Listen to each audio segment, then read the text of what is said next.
Dobro večer, poštovani gledatelji u Otvorenom. Nakon prošlotjednih dramatičnih događaja na Capitol Hillu, zastupnički dom Kongresa izglasao je opoziv Donalda Trumpa. Protiv njega je bilo i 10 republikanaca. Sada je na redu Senat. Washington se priprema za moguće prosvjede i nove nerede Trumpovih pristaša uoči, ali i na dan inauguracije. Na ulicama glavnog grada vojska, zaštitne ograde i policija gotovo na svakom uglu. Kako je Donald Trump u 4 godine podijelio Ameriku, te se na samom kraju mandata suočio s optužbom za poticanje na pobunu i ugrožavanje nacionalne sigurnosti i demokracije. Je li počinio političko samoubojstvo ili postoji mogućnost da se vrati u politiku? Kakve su posljedice njegova mandata na demokraciju u Sjedinjenim Američkim Državama? O svemu tome ćemo u večerašnjoj emisiji. Naši su gosti Gordan Grlić-Radman, ministar vanjskih i europskih poslova. Dobro večer. Dobro večer. Joško Klisović, bivši zamjenik ministrice vanjskih i europskih poslova. Dobro večer. Dobro večer. Branimir Vidmarović sa sveučilišta u Puli. Dobro večer. Dobro večer. I Vlatko Cvrtila sa sveučilišta Vern. Dobro večer. Dobro večer. A putem Skype-a iz Brisela Tihomir Vinković, vanjsko-politički komentator HRT-a. Dobro večer. Dobro večer. A uvodni prilog pripremio je Marko Stričević. 6. siječnja dogodio se možda najšokantniji trenutak za Sjedinjene Američke Države od napada Al-Kaide 2001. Nekoliko stotina pristaša poraženog američkog predsjednika Trumpa provalilo je u stoljećima neprikosnoveni parlament SAD-a, ugrozilo sigurnost zastupnika, orgijalo po njihovim uredima i ubilo jednog policajca. Ne mogu objaviti sve detalje iz sigurnosnih razloga, ali mogu vam reći da sam imala bliski susret, takav da sam mislila da ću umrijeti. Demokratski kongresnici optužili su Donalda Trumpa da je izravno potaknuo juriš na Kapitol. Tjedan dana kasnije pokrenuli su njegov opoziv. Trump je predsjednik presedan. Nijedan od 44 njegova prethodnika nije doživio čak 2 opoziva. U najnovijem, demokratima u donjem domu parlamenta po prvi put se pridružilo i 10 Trumpovih stranačkih kolega republikanaca. Nema opravdanja za postupke predsjednika Trumpa. On je položio zakletvu da će braniti ustav protiv svih neprijatelja, stranih i domaćih. Prošlog tjedna na vrata Kapitola došla je domaća prijetnja, a on nije učinio ništa da bi ju zaustavio. Dok je donji dom Kongres izglasavao opoziv sa 232 glasa za i 197 protiv, Trump se ogradio od napada na parlament. Suprotno dojmu koji su ostavljale njegove ranije izjave, tvrdio je da je šokiran i ražalošćen događanjima. Oni koji su bili umiješani u napade prošlog tjedna bit će izvedeni pred sud. Javlja se o novim demonstracijama koje se planiraju u nadolazećim danima. Američke tajne službe izvijestile su me o potencijalnim prijetnjama. Svaki Amerikanac zaslužuje da se njegov glas poštuje i čuje u mirnim okolnostima. Naglašavam da pritom ne smije biti nasilja, kršenja zakona, ni vandalizma bilo kakve vrste. Isti je čovjek samo tjedan dana ranije govorio ovako. Demokrati pokušavaju ukrasti Bijelu kuću. Ne možete im dozvoliti da ukradu i Senat Sjedinjenih Država. Ako liberalni demokrati preuzmu Senat i Bijelu kuću, ovu Bijelu kuću neće preuzeti. Borit ćemo se pakleno, vjerujte mi na riječ. Zatim je putem Twittera, kojemu je u međuvremenu ukinuo profil, najavio fatalni prosvjed pred parlamentom SAD-a, poručivši pristašama: dođite tamo i budite divlji. Nakon što su tisuće prosvjednika došle i postupile upravo tako, ogradio se od nasilja na dvosmislen način, ponovno poručivši provalnicima u parlament da su posebni i da su veliki domoljubi. Predsjednik Trump ozbiljno je potkopao sigurnost Sjedinjenih Država i institucija vlasti. Ugrozivši trodiobu vlasti, zaprijetio je cjelovitosti demokratskog sustava i umiješao se u miran prijenos vlasti. Time je iznevjerio povjerenje kao predsjednik.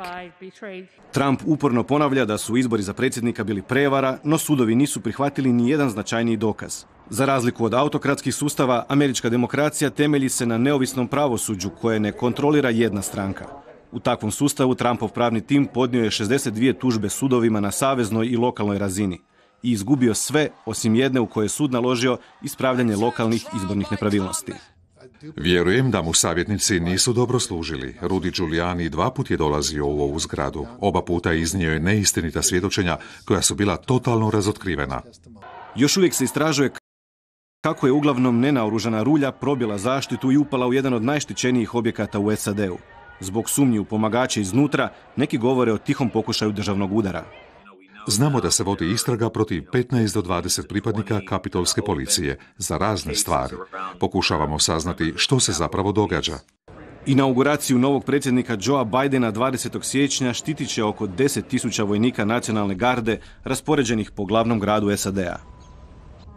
Nadam se da će vaša prisutnost ovdje odvratiti one koji su naumili potkopati Ustav. A konačan opoziv Donalda Trumpa još je daleko od pune realizacije. Sada ga treba odobriti gornji dom parlamenta, Senat, i to dvotrećinskom većinom. Rasprava još nije ni započela, a završit će tek nakon što Joe Biden već preuzme vlast. No ako bi Senat odobrio opoziv, demokrati bi na temelju njega mogli dati na glasanje zabranu Trumpu da ikad više obnaša bilo koju državnu funkciju. Za to bi im bila dovoljna i obična natpolovična većina. Stoga se demokrati nadaju da će u redovima republikanaca pronaći dovoljno predsjednikovih protivnika zainteresiranih da se Donalda Trumpa zauvijek pomete s političke scene.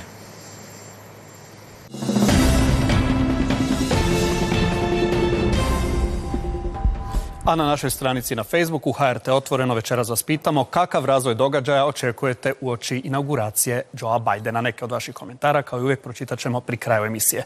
Večeras smo otprilike u istom sastavu kao prije tjedan dana kada smo komentirali nerede na Capitol Hillu. Tada u vrijeme emisije počela se događati politička situacija u Washingtonu, pokretanje opoziva. Idemo zato odmah do Tihomira Vinkovića koji je to spomenuo. Tihomir, je li to sve bilo očekivano što se događalo i tog četvrtka u vrijeme naše emisije, ali i ovih tjedan dana? Pa naravno da je bilo očekivano. Demokrati su odmah istoga trenutka, još dok su se javljali, dok je bila ta opsada ne prosvjednika, ne možemo ih nazvati prosvjednicima, nego ljudima koji su pokušali neku vrstu udara. To će odlučiti sudovi kakvu vrstu udara. Dakle, u to vrijeme dok su se javljali svojim televizijskim i radijskim kompanijama i na društvenim mrežama javljali su da će tražiti da se protiv predsjednika pokrene ovakva vrsta postupka. Savezni organi počeli su istragu, baš kao što si rekao, negdje u vrijeme emisije u kojoj smo bili prošli tjedan. Savezni organi, dakle predsjednika, za ovo što ga je sada i optužio Donji dom Kongresa, a to je poticanje na nasilnu pobunu.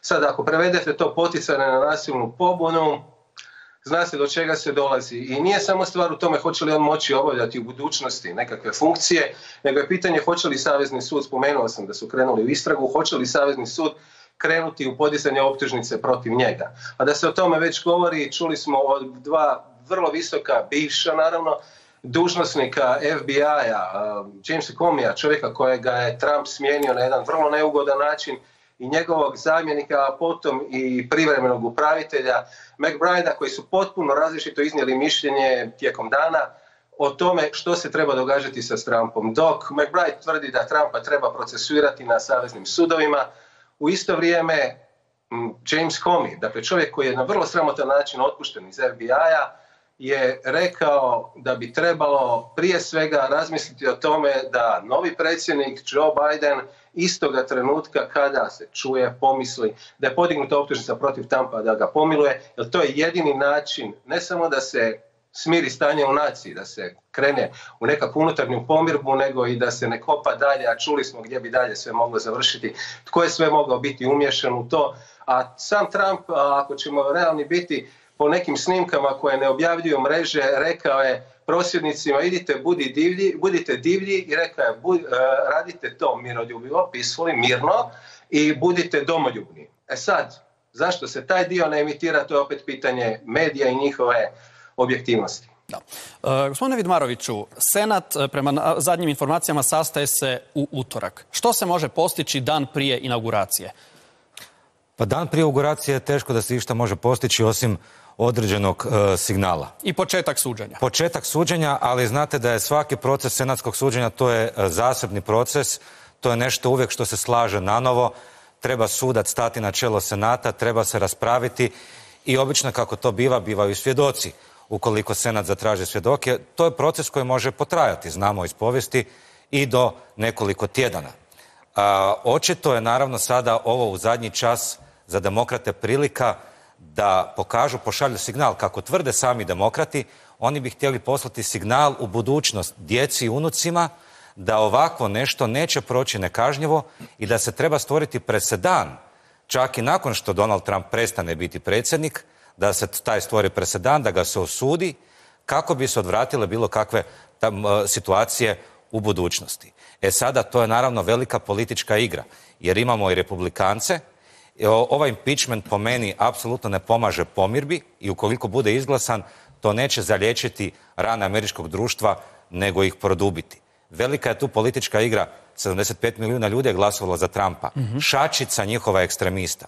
Možemo li ekstrapolirati tu manjinu na većinu ili ipak trebamo priznati da Donald Trump nije taj koji je stvorio trend, nego ga je zajašio i zapravo ga je potencirao, da su problemi postojali otprije i da je samo došao čovjek koji je glasno otvorio vrata za taj jedan bijesni dijalog koji je, odnosno dijalog, zapravo nadvikivanje strana tokom njegova mandata, koji je završio ovako kako jest. Ja se ne bi sada htio naći u koži ni demokrata, a pogotovo ne republikanaca kojima je sada zadaća i odmaknuti se od nasljeđa Donalda Trumpa je zato što oni moraju nastaviti raditi i nanovo graditi svoju stranku, ali opet ne odvratiti birače. U tom suđenju mogu li demokrati dobiti dovoljno republikanaca na svoju stranu? Pa mogli bi. Sada Senat se mijenja. On će sada biti dominantno za glavu demokratski. Naravno, treba dvotrećinska većina. Demokrati će pokušati na različite načine dobiti republikance. Hoće li moći dobiti? Nisam siguran. Rekao bi ipak više mrvicu stranu toga da neće dobiti dvotrećinsku većinu i potrebne glasove. Međutim, zato što je konačni cilj svega je upravo ta optužnica koja onemogućava Trumpu, dakle diskvalifikacija od narednih izbora i bilo kakvih natjecanja za visoke dužnosti. To je konačni demokratski cilj, zato im treba obična nadpolovična većina i mislim da će sada biti jako puno kalkulacija i savjetovanja. Mitch McConnell, lider senatske republikanske većine, još uvijek neodlučan. Njegovo mišljenje će se svakako cijeniti. On je razgovarao sa donatorima, sponzorima, rekao da je završeno s Trumpom, ali pitanje je hoće li htjeti prekrižiti te 4 godine i istrgnuti iz stranica povijesti sve ono što je bilo učinjeno. Ministre, okreće li Europska unija leđa Trumpu i njegovoj administraciji? Američki državni tajnik Mike Pompeo otkazao europsku turneju. Europska unija navodno nije bila dovoljno zainteresirana. Luksemburg je potvrdio otkazivanje, nisu htjeli komentirati. U Briselu bez komentara trebao se sastati sa glavnim tajnikom NATO-a Stoltenbergom. Pa Europska unija prije svega je na poziciji, na platformi strateške autonomije. Europska unija nastoji se ipak izboriti kao ključni igrač u svijetu i sigurno da će surađivati i jedva čeka zapravo administraciju, Bidenovu administraciju, koja će započeti zapravo one razgovore koji su bili narušeni, ja bih rekao. Dakle, postoje određeni jaz kada je bilo u pitanju opredjeljenost prema multilateralizmu s jedne strane, povratak Pariškom sporazumu koji je Biden već i ranije bio najavio i jasno jačanje transatlantskog savezništva, to je bitno, znate, savezništvo... I ostalim organizacijama, poput svjetske zdravstvene organizacije. Jasno, pa vidite da je recimo, mi smo imali na kraju prošle godine, dok smo mi predsjedavali, imali smo dakle veliki problem kako zapravo izdići svjetsku trgovačku organizaciju na onu razinu na kojoj je bilo. Dakle, mi smo imali jednu krizu svjetskoj trgovačkoj organizaciji. Izgraditi povjerenje zapravo i lišiti se protekcionizma kao zapravo onog temeljnog oblika koji je u kontradiktornosti sa onime što mi želimo, znači sloboda tržišta. Gospodine Klisović, slažete li se s ovim otkazivanjem Pompea, da je to upravo tako, zbog svih tih razloga, da želi Europska unija graditi neke nove odnose sa novim predsjednikom? Pa ja mislim da je Europska unija u stvari otkazivanjem posjeta Pompeu rekla što misli o Trumpovoj dosadašnjoj i vanjskoj politici, ali i šire od vanjske politike. No, nemojmo zaboraviti da nije samo Europska unija ta koja je otkazala posjete i pojedini ministri članica Europske unije, nego čak i glavni tajnik NATO-a bio spreman primiti Pompea, ali nije bio spreman na fotografiju zajedničku, što je sigurno u diplomatskom svijetu jedna vrlo snažna poruka. A znamo da u NATO-u Amerikanci igraju glavnu ulogu, glavnu riječ imaju, ili bar njihova riječ zadnja. Europska unija očekuje novog ministra vanjskih poslova, Antonija Blinkena, koji je tako jedan eurofil, možemo reći, ako se za Amerikanca uopće može tako nešto kazati, osoba koja je uvjerena u multilateralizam i u rješavanje problema sa svojim partnerima, gdje Europsku uniju vide kao glavnog američkog partnera. U takvoj situaciji Europska unija očigledno je procijenila da nema neke političke svrsishodnosti i da će poslati krivu poruku i svojim građanima ako primi Pompea, a ima priliku reći ono što misli o Trumpovoj dosadašnjoj vanjskoj politici i u odnosu SAD-a prema Europskoj uniji i pojedinim državama članicama. Nemojmo zaboraviti šta je govorio o Njemačkoj i o nekim političarima europskim, vodećim političarima europskim. Prema tome, ovo bi bilo što kaže sa kartaškim onim jezikom kec na desetku, odnosno Europska unija jednostavno poentirala na ovaj način, želeći u stvari otvoriti novu poglavlje sa Amerikom, čekajući novog ministra vanjskih poslova za kojeg očekuje prema njegovom dosadašnjem backgroundu da će biti puno više od onoga, da će biti ono što u stvari Europska unija treba, partnera sa druge strane Atlantskog oceana. Neki svjetski čelnici su sa Twittera i Facebooka uklonili zajedničke fotografije sa Donaldom Trumpom. Profesore Cvrtila, kako komentirate tu blokadu Twitter računa Donalda Trumpa, Facebook, Snapchat i ne znam na s kojim je sve bio društvenim mrežama? Je li to opravdano? Neki svjetski čelnici opet kažu da nije. Koliko je ugrožena sloboda medija? Ako gledamo to u kontekstu slobode govora, onda možemo raspravljati o tome koliko je to opravdano i može li se i treba li se bilo koga isključiti sa mreža koje bi trebale biti slobodne. S druge strane, sve ove platforme su sad počele politički razmišljati.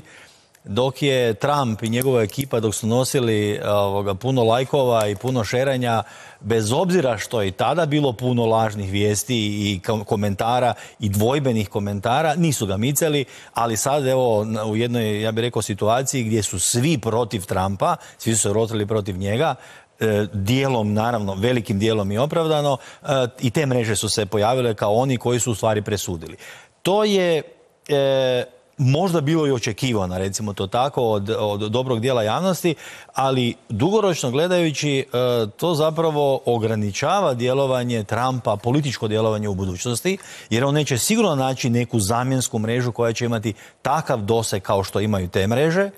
Isto tako nije sigurno, ako će pokušati sa nekom mrežom, a takve su najave, da će se velik dio njegovih birača tamo preseliti, da će tu mrežu onda odjednom stvoriti ponovno utjecajnom kao što su to Twitter, Facebook i ostale platforme koje su koristile. Isto tako, pitanje je koliko će imati pristupa i u elektronske medije.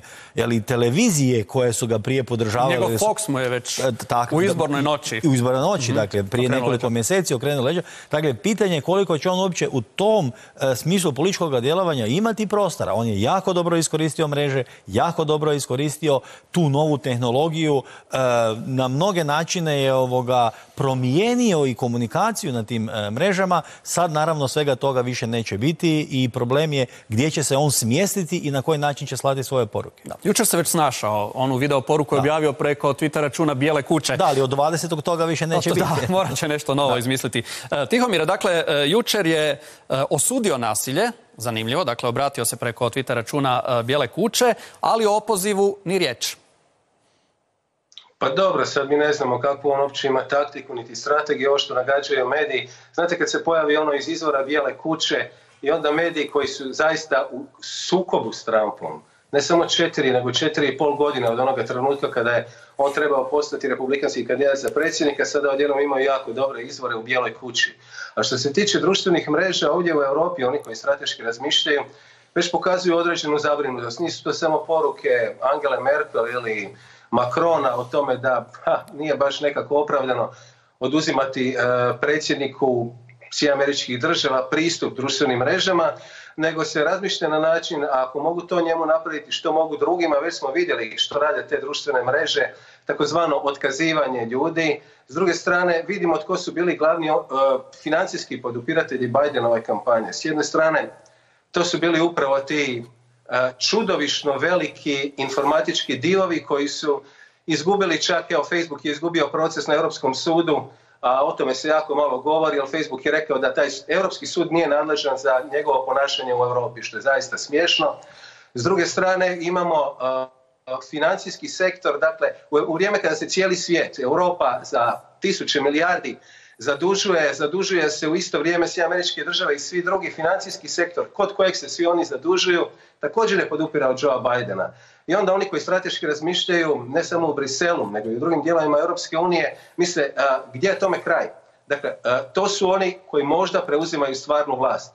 S jedne strane vidjeli smo fizički izvršitelje pokušaja da se zadržimo tome nekakve vrste udara, dakle, obstrukcija američkih saveznih institucija, ali tko stoji iza svega toga? Evo vidjeli smo u ovom prilogu, Nancy Pelosi postrojava nacionalnu gardu. Nacionalnu gardu može postrojavati samo predsjednik, posebno on u Washington DC-u koje on izravno upravlja od zakona 2008. godine. Sam predsjednik upravlja i može bez znanja guvernera upravljati nacionalnom gardama saveznih država, a vidimo da to sada čelnica Senata na neki način preuzima na sebe i već se vidi dosta komentara toga što se uopće događa u Washingtonu, na koji način će Biden onoga trenutka kad preuzme ono što mu pripada, to je predsjednički položaj, na koji način će se moći oduprijeti pritiscima i s lijeva, iz njegove stranke i naravno iz desna, sa republikanske strane i koliko će uopće ta njegova pomirba o kojoj toliko govori biti ostvarljiva. Gospodine Vidmaroviću, tjedan dana dakle nakon uleta republikanaca, njihovih pristaša u Kongres, očito se ništa nije promijenilo što se tiče popularnosti Donalda Trumpa. Danas je kolegica Branka Slavica, naša dopisnica u Dnevniku, objavila podatak da anketa agencije Axios Ipsos među republikancima pokazuje da bi 90% republikanaca pristaša opet htjelo vidjeti Donalda Trumpa kao predsjedničkog kandidata 2024. Očekivano ili neočekivano? Pa očekivano, budući da se radi o tjednu koji je nabijen emocijama. Naime, sve ankete i sociološka istraživanja javnog mnijenja mogu pogoditi raspoloženje ljudi u određenom trenutku vremena. Dakle, to je ono kada se zabilježi što vi mislite, kako se osjećate u datom trenutku. Ali ne mogu, to nije predikcija ponašanja i odabira političkih preferencija za 10, 20, 15 godina. Dakle, to je nemoguće predvidjeti. Tako da ovo, recimo, nije šokantno, ali to će sigurno splasnuti. Ta brojka je realno u ovom trenutku svjedoči baš o jakim emocijama i o tome da ljudima nije svejedno. Da to osjećaju... Ili je to još bunt? Da, postizborni. Osjećaju kao napad na sebe osobno. Jer pazite, ovo što se sada, i kolega Vinković je govorio o tome, događa, dakle izbacivanje, to nije samo takozvani cancel culture predsjednika jedne osobe, nego de facto indirektno preko zabrane recimo Parlera i tih alternativnih platformi. Vi pokušavate ograničiti komunikaciju i zapravo izbaciti iz digitalne komunikacije, a to znači iz prave komunikacije, danas je sve digitalno, izbaciti ogromni sloj ljudi koji se osjećaju bijesno. A znamo da je među prosvjednicima bilo i brokera, i agenta na nekretnine, i liječnika, fizioterapeuta, čak jedan prvak Amerike ili svjetski prvak u plivanju bio. Dakle, ljudi iz različitih slojeva stanovništva koji su i visoko intelektualni, brojni od njih, i uspješni u životu. Tako da, kažem, teško je sada, mediji nam prikazuju jednu sliku koju je teško vjerovati. Ovo sve što se događa bilo u Senatu je nedopustivo. Ali isto tako je nedopustivo to sve projicirati na čitavu grupu, izbaciti iz komunikacije i a priori na taj način sve njih proglasiti teroristima, kako se reklo, ili buntovnicima, jer to je stvarno, to otvara Pandorinu kutiju i za našu Europu koja isto ima svojih tegoba i isto su različite zemlje na različiti način postavljene, neki vide Europsku uniju na ovaj način, neki na onaj način. I ovo je vrlo, Amerika uvijek diktira trendove, kroz pop kulturu, kroz filmove, kroz glazbu, ovo će se osjetiti, kroz digitalne komunikacije. Ovo ćemo mi osjetiti za par godina, ako ne i prije. Hoćemo li? Mislim, sigurno hoćemo. Dakle, mi sad govorimo o društvenim mrežama samo u jednom kontekstu, ali mi moramo znati da te društvene mreže zapravo nama naše podatke kradu, manipuliraju s podacima, dijele naše podatke, manipuliraju s nama, na kraju krajeva, sa svim mehanizmima i alatima koji profiliraju naše interese i onda nas namjerno usmjeravaju u određenom smjeru. Mi toga možda sad nismo svjesni, ali sve više se zapravo, ja bih rekao, osvješćujemo u kojoj mjeri društvene mreže preuzimaju neke procese u kojima nikad prije nisu bili. Dakle, nije to samo digitalna komunikacija, nego su mnogi drugi aspekti djelovanja u suvremenom društvu. Gospodin Klisović, onda imam oko sigurnosti za vas pitanje. Oko društvenih mreža sam se htio nadovezati. Dakle, odluka Twittera, Facebooka da ukinu račun predsjedniku Trumpu u stvari pokazuje koliko je to područje neregulirano. I u tom nereguliranom području onda kompanije jednostavno pokušavaju funkcionirati društveno odgovorno i donose poslovnu odluku koja možda i prelaze njihove prerogative. Oni ne bi smjeli si uzimati takve ovlasti, ali kako nije regulirano nikakvim standardima ili zakonima, jednostavno one su to uzele i u stvari postupile su društveno odgovorno. Ali to nije nešto što želimo vidjeti u budućnosti. Da nam korporativni svijet odlučuje o ljudskim pravima ili pravima da se slobodno izražavamo na društvenim mrežama. To se mora regulirati, jedan standard se mora postići kao u Europskoj uniji, tako i u SAD-u, dakle u cijelom svijetu. Profesore Cvrtila, vidjeli smo i u prilogu, vojska je doslovno u hodnicima Kongresa. Sigurnost je podignuta i jučer kada je zasjedao zastupnički dom. FBI ovih dana upozorava na oružane prosvjede pred Bidenovu inauguraciju. Trenutačno je oko 20.000 vojnika na ulicama Vašingtona, podignute su ograde. Vojske je više nego što je zajedno u Iraku i Afganistanu. Sprema li se nešto među republikanskim pristašama i što možemo očekivati ovih dana? Koliko je meni poznato, u zadnjih 30 godina na svakoj inauguraciji je bilo prosvjednika. Nekad je to bilo ali nije bilo toliko vojske? Ne, odnosno sigurno policija, ne i nisu bile takve procjene jer se policija u onim trenucima mogla nositi sa tom masom ljudi, odnosno sa njihovim namjerama. To je sadašnji prizor iz Kongresa. Ovo je sadašnji prizor, ja moram reći malo otužno izgleda da američka vojska na ovakav način zapravo u Kongresu, američka vojsku smo drugačije navikli gledati, dakle izvan samog prostora parlamenta i mislim da je to jedna slika koja je zapravo na neki način htjela pokazati svu ozbiljnost cijele ove situacije. Sada, dakle, procjene su i za prošli tjedan bilo da bi moglo nečega biti, ali očito sigurnosna priprema nije iz različitih razloga, vjerojatno ćemo saznavati razloge, nije bila takva da bi mogla spriječiti, a da su sigurnosni stručnjaci bili u mogućnosti postaviti sigurnost na odgovarajućim perimetrima, toga sigurno ne bi bilo. Bilo je prije pokušaja dolaska do te zgrade, ali se nikad to nije dogodilo. Sada to sve skupa malo ostavlja jedan dojam nespremnosti, ali možda će se jednog dana pokazati da ta nespremnost zapravo bila i namjerna. Ovo sada, da, mora se osigurati. Ta tranzicija, odnosno inauguracija predsjednika se mora osigurati. Ne smije se ništa ponovno slično dogoditi u Washingtonu ili dopustiti da se nešto slično dogodi u Washingtonu, jer nakon toga sva ova eksplozivna situacija koja u političkom prostoru egzistira između demokrata i republikanaca, sve ono što je izrečeno u zadnjih nekoliko mjeseci, sva ta naelektriziranost sa nekim novim sličnim događajem, možda ne po tim dimenzijama, bi opet mogla dovesti zapravo cijelu situaciju u vrlo, ja bih rekao, eksplozivno stanje. To ne odgovara niti demokratima, ni republikancima, a sigurno ne odgovara niti predsjedniku. Dakle, njegova inauguracija će zapravo biti zarobljena u tom strahu da će se nešto dogoditi i ne daj Bože da se nešto dogodi, o tome će se pričati. Ne o njegovim porukama, nego o ljudima koje on izabrao da pomire naciju, da rade u ime građana i tako dalje. Naprosto će se to prekriti i on će se negdje izgubiti. Onda Amerika više nema predsjednika ako nije na naslovnicama na dan kada je zapravo inauguracija. Srijeda u podne po lokalnom 18 sati po našem vremenu. Ministre, dakle, inauguracija je u srijedu, dolazi Joe Biden, njegova administracija. Hrvatska kao mala država, ali članica Europske unije. Što je neki cilj u novim budućim odnosima sa predsjednikom Bidenom? Pa mi uvijek ističemo da su Sjedinjene Američke Države strateški partner i mi tako to gledamo. Europska unija traži da kako svoj prostor i europske vrijednosti su naše vrijednosti. Mi želimo jaku Europu, međutim Hrvatska kao i ostale zemlje trebaju tražiti u ovom multipolarnom svijetu saveznike, mora jačati znači svoju vanjsku politiku kako bi njezina vanjska politika i na koncu i položaj, pozicija u međunarodnom svijetu bio izraženiji i jači. Mi ćemo i Europska unija i države razgovaraju. Pazite, Kina raste, tu je Indija, imamo jedno kraljevstvo koje je napustilo Europsku uniju, ali ovo što bih htio reći, što je važno zapravo, sada je cijeli svijet, čini mi se, fokusiran na ovaj jedan ritual na koji smo navikli gledati u Americi kao stjegonoši slobodi, demokraciji, kip slobode govori, međutim, puno je opet s druge strane anomalija kako smo mi naučili gledati jednu demokraciju, kada imate gore da upitnosti javnog zdravstva koje nije ili smrtne kazne i tako dalje. Dakle, još uvijek ne možemo govoriti o konkretnoj i potpunoj civilizaciji.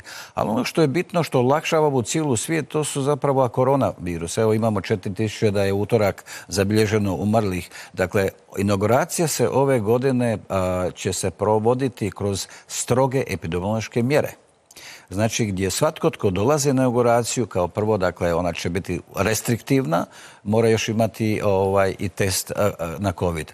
A 20.000 znači, vojnika nacionalne garde, svakako da je naravno i preventivno, ali mi smo to naučili gledati za vrijeme, čini mi se, inauguracije Obame, bilo je 1.200.000, zadnje Donalda Trumpa 800.000, ali ovo zapravo ne možemo gledati i Trumpa, čini mi se, i sve skupa crno-bijelo. Mi smo prošli put, tada je bila prašina. Prašina se slegla, sada znamo konfiguraciju terena i čini mi se da ulazimo u jedno mirnije razdoblje, kontrolirano razdoblje. Dobro ste rekli da je pravosuđe neovisno, svatko služi se svojim alatima. Donald Trump je reterirao, osudio je vandalizam, rulju i tako dalje, ali isto tako angažirao je vlastite odvjetnike.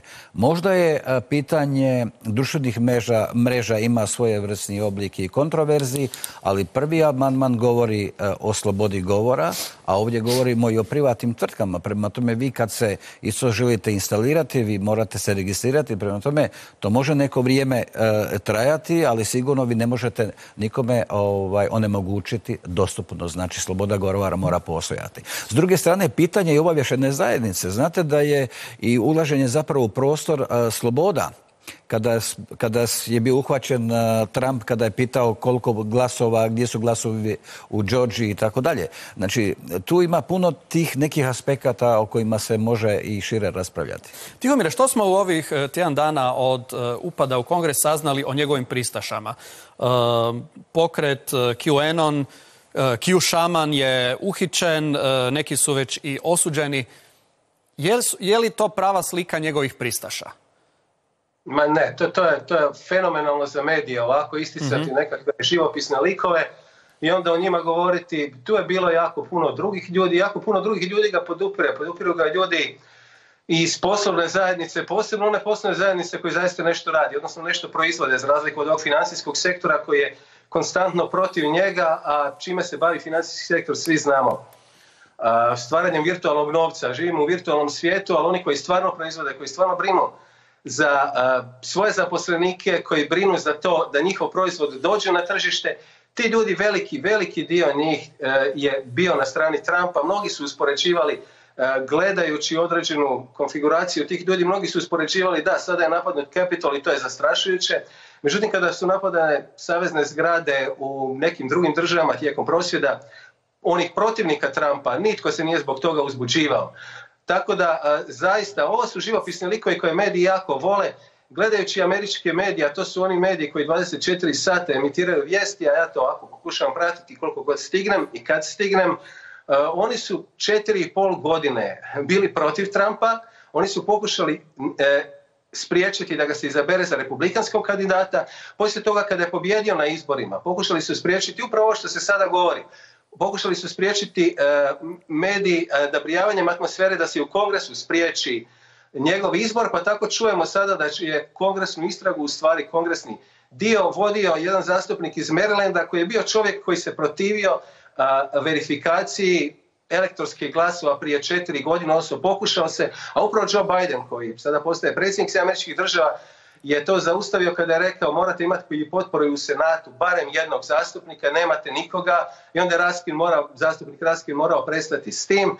Dakle, ono što se događa iza Trumpa, postoji jako puno ljudi, postoji ljudi onoga što se zove srednji sloj, a u Europi se zove radnička klasa, koji je za njega bio velik dio tih ljudi. Postoje ljudi za koje nikada nismo čuli, a koji su bili ovdje u prvim redovima, i to je, čini mi se, ono o čemu govori bivši čelnik FBI-a Comey.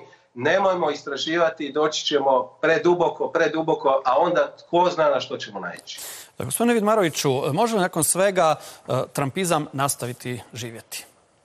Pa da, zapravo trumpizam je tegoba društvena, koji je obično, uvijek citiram sociologa Ingleharta i partnera mu Welcela, koji to nazivaju kulturološkim, odnosno kulturnim protuudarom. To je reakcija društva na promjene. To se dio društva koji stari i koji ne želi prihvatiti društvene nekakve promjene koje mu se čine prebrzom. Naravno, to je sada simplifikacija svega, ali suština je. I Trump je taj koji dolazi na društvene promjene i jednostavno potencira i daje glas kao prvi čovjek države i najutjecajniji čovjek, daje glas ne samo takvim ljudima u SAD-u, nego i diljem svijeta. Vidimo da je zapravo taj trumpizam i u Europi jako, i kod nas se to osjeća, i u Poljskoj, i u Mađarskoj. Svugdje ondje gdje su ljudi konzervativnih svjetonazora osjećali pritisak liberalnog svjetonazora, nekakvog progresivnog svjetonazora, nisu mogli doći do izražaja. Svi oni su u Trumpu vidjeli nekakav spas, nadu za globalni preokret i tako dalje. Tako da zapravo taj trumpizam, možda ga i nije pošteno nazivati trumpizam, zato što je taj trend veći od Trumpa, stariji od Trumpa i nadživit će samog Trumpa dok to ide.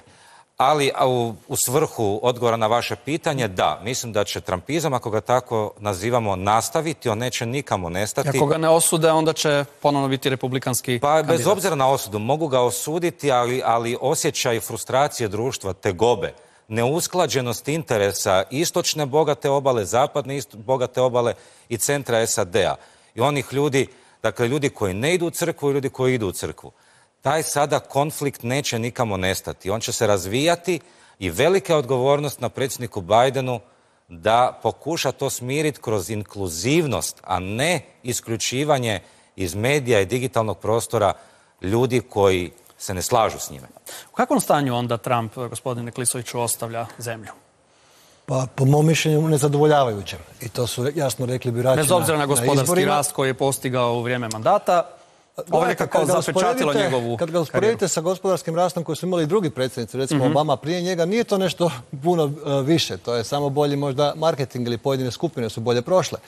No ono što je važno u ovom trenutku ne samo u kakvom je stanju Trump, nego u kakvom je stanju republikanska stranka i što će ona u stvari napraviti s ovim impeachmentom. Jer kolega je rekao da je glavni cilj demokratske stranke isključiti Trumpa iz daljnje politike u Americi. Ali to može postati i cilj republikanske stranke. Sada je trenutak odluke kod njih. Da li se žele distancirati od Trumpa i reći ovo što on radi nije u redu, to je rušenje našeg ustavnog poretka, to je ispod onog minimuma demokracije i standarda demokracije koje želimo živjeti u Americi, ili će stati iza njega ocjenjujući da on ima dovoljno podrške na čijem valu se može onda dobiti neki sljedeći izbori. Dakle, trenutak je ne pojedinačnog glasovanja svakog republikanskog senatora, nego same stranke. Želi li se ona distancirati od Trumpa ili želi stati od njega? To ćemo ubrzo vidjeti. A što se tiče mirnog poglavlja koje je pred nama u američkoj politici, nisam tako siguran. Jer ako vidite, i sam FBI je zamolio građane da ostanu kod kuće, da ne izlaze van na dan inauguracije, jer mi znamo da kod američkih građana je puno oružja. Oni ih mogu legalno imati, jel? Vidjeli smo da je ovaj događaj u Kongresu, dakle taj napad na Kongres, bio jedan galvanizirajući događaj koji je homogenizirao malo Trumpove pristaše i nije isključeno da će na dan same inauguracije, ne u Washingtonu gdje je 20.000 američkih vojnika, više nego u Iraku i Afganistanu zajedno, nego možda i u drugim saveznim državama doći do određenih nemira kako bi se ponovo upozorilo na ovu Trumpovu tezu da su izbori ukradeni i da to tako ne može. Čime bi se dalo dodatno vjetar u leđa Trumpovim političkim stavovima i onda republikanska stranka će mora stvarno odlučiti na koji način dalje. Na inauguraciju, profesore Cvrtila, dolaze i viši predsjednici Clinton, Obama i Bush. Biden će na toj inauguraciji pozvati na jedinstvo. Može li? Hoće li uspjeti u tome? Mislim, on će u jedinstvu? To je već drugo pitanje koliko će uspjeti, jer cijela situacija zapravo, to je jedini odgovor koji on može sada dati i jedini govor koji on može promovirati, jer svaki drugi govor bi samo dolio ulje na vatru. Sad je pitanje koliko će on moći kao predsjednik sa predsjedničke funkcije utjecati naravno i na ono što se događa i u Kongresu, ali dakle i Senatu. Taj govor isključivosti i netolerancije koji je tamo promoviran sredinom 90-ih, on je ostao i kad gledate određene rasprave i kako se časte međusobno zastupnici, onda kad ne bi vidjeli i kad ne bi znali o kojem se parlamentu radi, jer vi bi sigurno zaključili da se radi o jednoj državi gdje je politička kultura na najnižoj mogućoj razini. Dakle, te strasti koje tamo postoje, one su se na određen način prelile i ovo kolega Vidmarović je govorio i o tim društvenim tenzijama koje jesu kanalizirane i nekako ih apsorbirao Trump i to je bilo pod kontrolom dok je on bio predsjednik. Sad je stvar pitanje kako će se one dalje kanalizirati. Neće one nestati 21. kad dođe novi predsjednik, neće one nestati. One će i dalje egzistirati. To su duboke društvene traume koje duže vremena traju i na različite načine se manifestiraju. One bi se mogle manifestirati, ja ću sad iznijeti jednu dosta radikalnu tezu, ja bi Trumpa ponovno vratio u digitalnu komunikaciju. Jer on apsorbira opet te društvene tenzije, odnosno određene traume i tako dalje. Onda znate na čemu ste. A ovako nećete znati na čemu ste.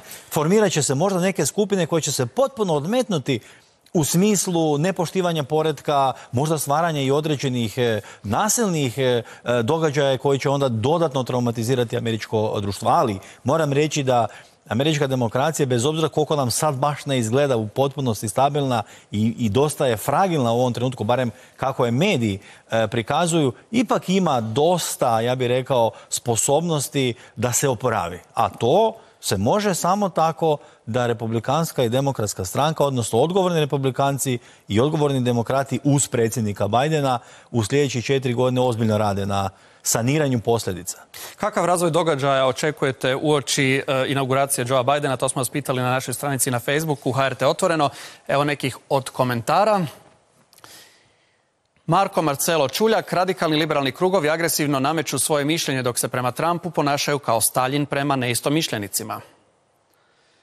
Sanja Utrobičić, zanimljivo je da na ulicama američkih gradova trenutačno više američke vojske nego što ih je bilo u Iraku, to je ta America Great Again. Vjeko Mutavčić, smatram da je cijeli njegov politički angažman bio priprema terena za dolazak njegovih sinova. Mislim da je politička ostavština od preko 70 milijuna sljedbenika jako veliki potencijal na kojem će njegova administracija raditi idućih godina kako bi na sljedećim izborima jedan od njegovih sinova imao ogromnu priliku postati predsjednik i time carstvo obitelji Trump podići na jedan novi nivo. Boris Otošek, ništa značajno se neće dogoditi, pa čak ni mirni prosvjedi Trumpovih pristaša. Americi slijedi nova ekonomska kriza i pad dolara, rast cijena zlata i nafte. To je rezultat izbora nikad slabija Amerika. Anto Anić, oduzimanje prava govora na Twitteru je novinarski puč protiv aktualnog predsjednika. Nadam se da neće biti nasilja, ali sam siguran da će ljudi protestirati. Frane Jukić, sama inauguracija će proći bez incidenta. Donald Trump će ubrzo završiti u zatvoru, a republikanci će se podijeliti na maticu i radikalnu pritoku u bazu najvjernijih fanova Trumpa. Podjela nešto slično kao HDZ i Domovinski pokret. Hvataju se pozicije na čelu GOP-a, Grand Old Party. Pretpostavljam da će Mitt Romney isplivati. Darko Draganić, što ga je dovelo na vlast, toga je i došlo glave. Mediji i društvene mreže, ali pravi razlog gubitka izbora je pogrešan odgovor na pandemiju i velik broj umrlih.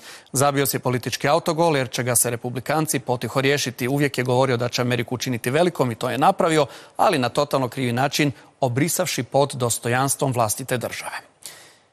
To su komentari. Je li moguće netko od Trumpovih sinova da bude nasljednik njegovog lika i dijela? Prema onome što znamo, Jared Kushner je dosta sposoban. Ili kćer. Ili kćer. Ali za sad smo Kushnera vidjeli u političkim diplomatskim akcijama po Bliskom istoku, poglavito. I sudeći po svemu, naravno Amerika ima velike poluge, ali sudeći po svemu čovjek nije loš i nije sposoban. Ja ne znam točno je li bi on išao baš na tu poziciju, ali možda za senatora, možda za donji dom, tko zna. Kako vidite onda u budućnosti Ameriku nakon Joea Bidena u jednoj rečenici, profesore Cvrtila? Pa ako bi htjeli slijediti ono što bi svi očekivali, dakle to je neka vrsta sanacije i političkog života i usmjeravanje prema onim ključnim pitanjima koji trenutno mora se američka država, to je ekonomija, pandemija naravno i ekonomija, onda bi sljedeći predsjednik Joe Biden rekao da se neće više kandidirati. Sljedeći predsjednik bi mogao imati jednu možda drugačiju ulogu, možda bude potpuno drugačiji tip predsjednika, jer će se tada društveni procesi vjerojatno odvijeti na jednoj drugoj razini. Gospodine Klisović. Pa ja mislim da evo, tijekom Bidenovog mandata očekujemo da se Amerika vrati na onaj pravi način i u međunarodnu politiku, međunarodne organizacije, da pokazuje jednu lidersku ulogu u rješavanju globalnih problema, kao što je na kraju krajeva i klimatski sporazum gdje se mora vratiti trgovina sa Europskom unijom koja je sada opterećena međusobnim sukobima i to se mora riješiti. Dakle, očekujem jednu konstruktivnu Ameriku na vanjsko-političkom planu, a na unutarnje-političkom planu jednu Ameriku koja će konsolidirati svoju demokraciju. Jer ja ovo doživljavam cijelu ovu krizu kao jedan stres test demokracije, da se vidi što je dozvoljeno, a što nije dozvoljeno, što je poželjno, što nije poželjno u demokratskom društvu. Mislim da će oni izvući lekcije iz ovih situacija. Ministre? Očekujemo što, dakle, brže rješavanje hrvatskih vanjsko-političkih interesa, prije svega ukidanje viznog režima, sklapanje sporazuma izbjegavanju dvostrukog oporezivanja, zajednički rad i posao oko stabilnosti i funkcionalnosti zemalja Zapadnog Balkana, prije svega Bosne i Hercegovine, budući da je Daytonski sporazum sklopljen prije 25 godina, osnažen u Parizu. Mislim da tu imamo puno zajedničkih stajališta. I tu moramo završiti jer smo prekoračili termin. Hvala vam na dolasku večerašnje Otvoreno. Hvala i tebi, Tihomire, koji si se javljao Skype-om iz Brisela. Hvala i vama, poštovani gledatelji, što ste bili s nama. Naravno, sve ćemo oko inauguracije i svih događaja u Sjedinjenim Američkim Državama i dalje pratiti u programu Hrvatske televizije. Toliko od Otvorenog za ovaj tjedan. Gledajte nas ponovno u ponedjeljak. Ugodan nastavak večeri. Doviđenja.